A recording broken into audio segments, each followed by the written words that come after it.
about the women? The women who are triggered by you, who are those women? Whales.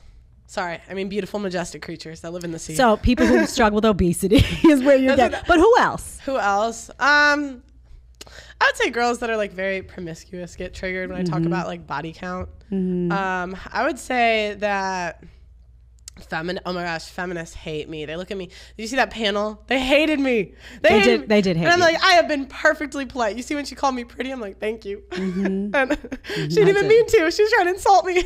Anyways, yeah, I would say feminists, girls that like are super into OnlyFans club, like that sort of thing, and whales. Number one is whales. Do you know why they hate you? Like, do you? Because my perception, like the way I feel about it, is that they hate you because you're saying stuff. There's truth to it. If there wasn't truth to what you were saying, they wouldn't hate you. They would just be like, oh, who cares? Yeah. There's truth to it. And also it makes them reflect on their own choices. So now if you're talking about how female promiscuity is not empowering and they've been promiscuous and they bought the story that was somehow empowering, they're listening to you and they're like, we got to shut her up.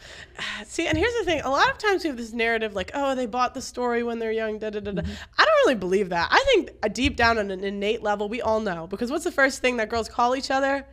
When we're mad, you're a hoe. Why are you saying that if it's a good thing? I feel like sometimes that's a cop-out that women use. Well, they'll be like, oh, I bought into and I'm like, did you? So you don't think that women bought the story? Then why did they do it if they didn't buy the story? They just wanted no consequences. And like, honestly, there really aren't a ton, like, even, I mean, you're a generation older, but I asked my mom, I'm like, do the hoes get married too? She said, yeah. So at the end of the day, there's really not a lot of consequences for any of it. See, I think they have to have bought the story to an extent because there's too many of them that aren't comfortable being promiscuous. Like they'll do it, but they go home, they're miserable. They cry about it. They call their friends. They're mad that guy. Yeah, they're mad the guy didn't call them back. They're expecting that guy to behave like a boyfriend when it was really clearly just a hookup. So they're so upset about it that they're then trying to map out with their friend on the phone, like, why doesn't he like me? Because it's like they bought the story that somehow they were going to be promiscuous and it was going to feel good and they were going to get what they wanted or something beneficial for them out of that situation. And they don't. They're all miserable. I think like there's a hesitance to point out that a lot of women who followed feminist advice, they're just so unhappy. They don't reflect, like they're promiscuous but unhappy. They're on birth control, unhappy. They're climbing the corporate ladder, unhappy. Why no self-reflection in the process, do you think? I just kind of have a different view on it. What's your take? I just think they liked the party life. I just think it was fun. You know what I mean? Like, okay, maybe how many girls do you really know that are really climbing the corporate ladder? I mean, you think you lived in New York, right? I did, yeah. Maybe you knew more of them, but I'm lot. like, most girls I know just have average jobs. And most girls in general have average jobs. They're not climbing anything. See, I know a lot of girls that are trying to compete with men, like in the cities, and I grew up with a lot of them that were like, I want to be the manager. I want to be the CEO. I want to be like, that's a sign that I've been successful in life. And they forewent having children for a really long time in order to do that. So I think they exist and they're, this is just, I'm just saying by and large, the average salary is like $35,000 a year for women. So like by and large, women aren't climbing the corporate ladder. Like there are some, right? Maybe like 10, 15%, but I would say like by and large, it's more just like it was fun. So they just want to have fun. Yeah. So you believe that modern women are deriving enjoyment from that pro-promiscuity structure.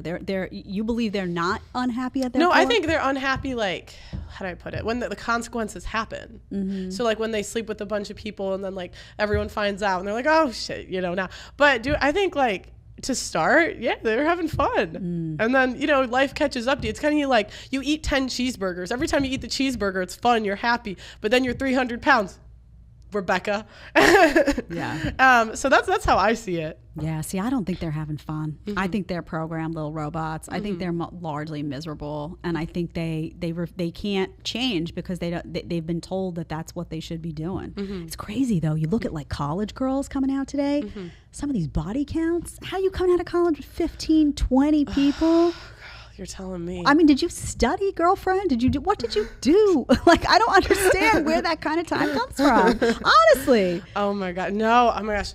the girl on my show, the one who I was like, okay, I'm going to tell you this story. Okay, I'm sorry. I'm all over the place. She may give the names away too. Look at Amy. And she comes on my show and we were talking a show about body count, right? How many bodies is too many bodies? Questions like that. I don't usually, the only time I ask people their body count is when I say, is body count important? And they say no. And then I say, then what's your body count? But the point isn't to get their body count. The point is to show it's important, right? Because otherwise everyone would just be like, this, So on this show, as a joke, I was like, what's you guys' body count? And I said, ha ha, you don't have to say it's okay. Like, I was kidding. She's all this pro-sex girl. So she's like, oh, I'll say it to get rid of the stigma. Are you sure? She says yes. Okay, go ahead. This girl threatens to sue me because she said her body count on live. That's ridiculous. Why did you say it? So litigious people. Oh my God. Sex positive. That's a word that just popped into my head. Do you watch any of this, like The Bachelorette or any of that stuff? You watch any of those shows? Oh my gosh. My team used to watch it in college, but I would get so bored. And then I would just give my opinion. Imagine watching The Bachelorette with me giving my opinions on things. I would watch that. I'm not gonna lie. They stopped inviting me.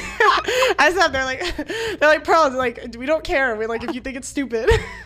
But I started watching the recaps and I liked those better. There's so this is a channel called Bachelor Fan Takes. So sometimes I'll watch the recaps of seasons. So it's interesting to watch because especially if you're in this area and you're doing this kind of content, it's interesting to watch. First of all, if you go to older episodes, you can see like how much male-female dynamics have changed, even in terms of what's presented to the public in the last 15 years. Much more traditional. Like if you looked at, some of the first episodes versus what you see now. But there was a girl on it recently, a couple of seasons ago, and she was sex positive. She actually showed up. And the first thing that she did was pull out a dildo. Katie Thurston. I remember, and she was like, and these women are like kind of horrified that guys would care about body count. Like the guys get to the end and they say like, hey, if you're sleeping with a bunch of girls, I can't do this. Like you're supposed to be in love with me. And the girls are like, oh, this is outrageous. And the audience loves what the girls are saying. They love it because they're like, yeah, girl power. In the meantime, I'm sitting there like, if he really loves you and you're saying you love him, you shouldn't be able to go into the next room and sleep with somebody else, honey. Something's broken inside you. Oh, you're talking about Hannah Brown or whatever? Oh, yes. When she slept with I'm like, what guy wants to marry? Producer. You want to marry a girl that's proposed to a girl that slept with another dude 3 days before? 3 days before. Would you sign up for that? Deli, you going down the aisle or?